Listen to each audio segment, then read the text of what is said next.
you want to play? Yes. Good. Now, you need to sign your contract. Okay. I'm going to put that on the table in front of you. Yeah. That just allows us to do anything we like with you. That's your contract then, which you need to sign. Okay. Which allows us to do what we like with you. Oh, right, okay. Do you want to play? Sure. Excellent. I need you to sign your contract. Oh, wow. In blood? In pen. This could be anything you're getting to sign. You see Yeah. the trust I'm handing over to you here? Thank you. That's it. We'll fill out the rest for you. Sure.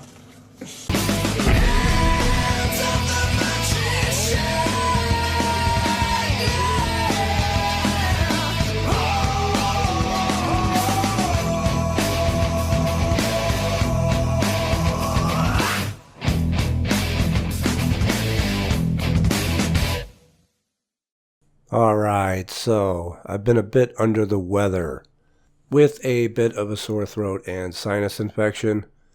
I'm well on my way to getting over it now, thanks in large part to what we discussed in the healing videos that I did not that long ago, but it has put me behind a couple days.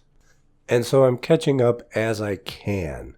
And also, if my voice seems a tad rough, this is why. Now, last time we talked on authority. In particular, the authority that we have over our own lives.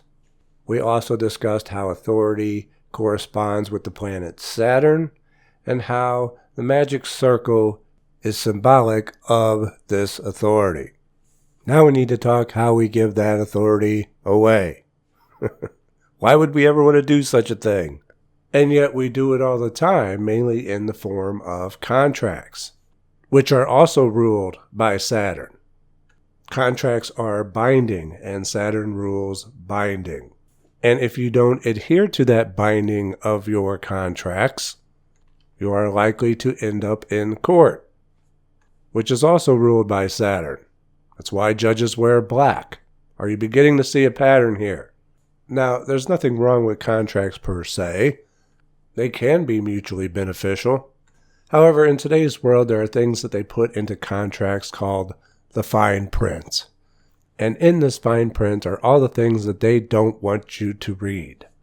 And they make the fine print very, very tiny in the hopes that you won't read it. In the hope that you do not know what exactly it is you are agreeing to and entering into. I certainly wouldn't be able to read half of them without my reading glasses. And it's become standard practice nowadays. But whether they've normalized it or not, I still find the practice deceptive. Because within that fine print is going to be something that grants them the authority over you. And you can't complain about it. You can't say that you were forced into it when it was put right in front of you and you consented to it by signing it. You've heard the phrase, the pen is mightier than the sword. For any poker players that may be listening, not reading the fine print is like pushing in all your chips without looking at your cards.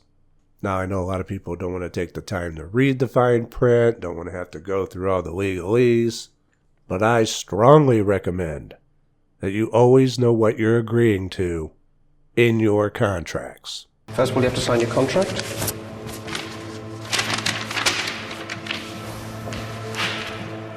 That allows us to do anything we like with you. It's difficult to read the red writing in the red light, isn't it?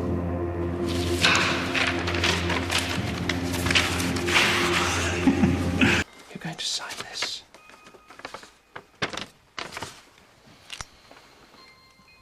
Now it's a little bit too dark to read. It's a contract that allows us to do what we like with you.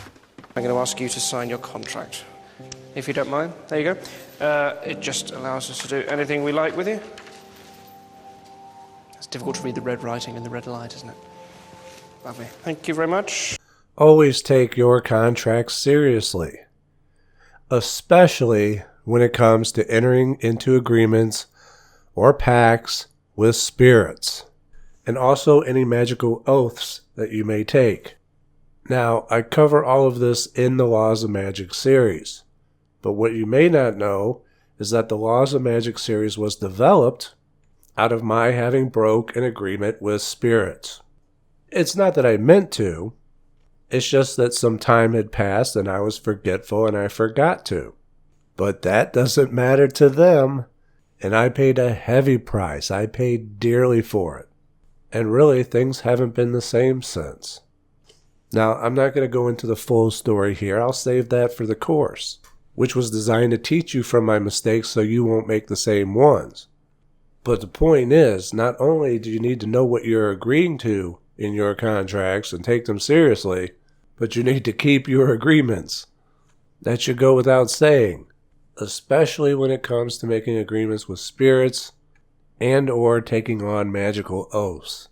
If you break a contract with the spirit, you will be powerless to stop the hell that befalls you, because you have granted them authority over you. Before I knew what was happening to me, it was too late. Don't let that happen to you. Now, occasionally I'll get asked about making a deal with the devil or selling your soul. And so I'm just going to come out and say it right now. That is like the absolute worst thing that you can do. It's typically something that's done for fame. And a lot of the old rock stars have done this, allegedly. But then they're forced to tour and perform until they're in their 60s and can't do it anymore. They're afraid to stop because then it'll be time to collect. They essentially become dancing monkeys, puppets on the string. They may be famous, but they're always having to do a song and dance for it, up until the day they die. It's just not worth it. The psychological pressure alone isn't worth it. I know a lot of people are going to say, well, I don't even believe in the devil. Doesn't matter whether you believe in the devil or not.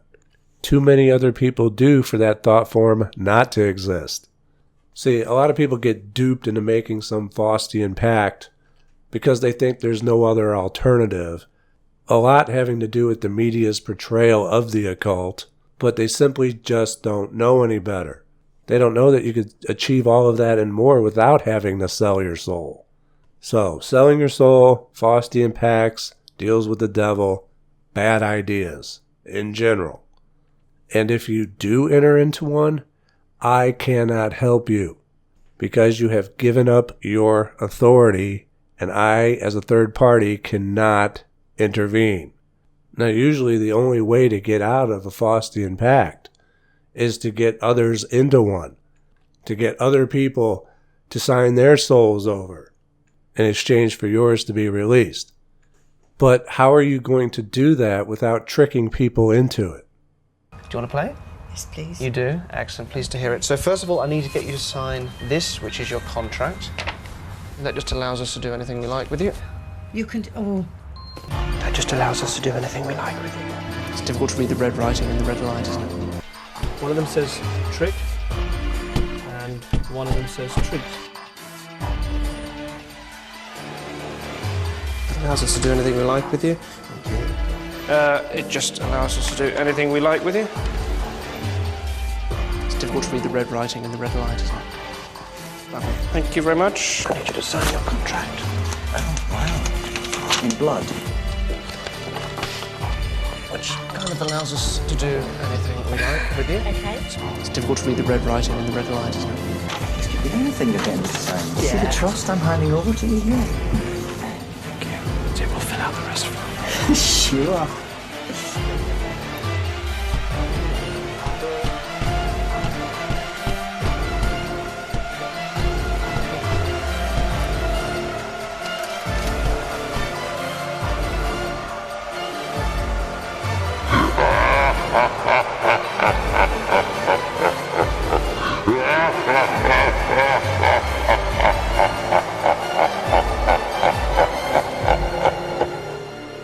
If you enjoyed this video, leave a like. If you really enjoyed this video, consider joining us on Patreon, where the next video is already available. Unless you're already watching on Patreon, but if you're on YouTube, there's definitely something already up. Follow me on Twitter at Frater Xavier, and I'll see you soon. Take care.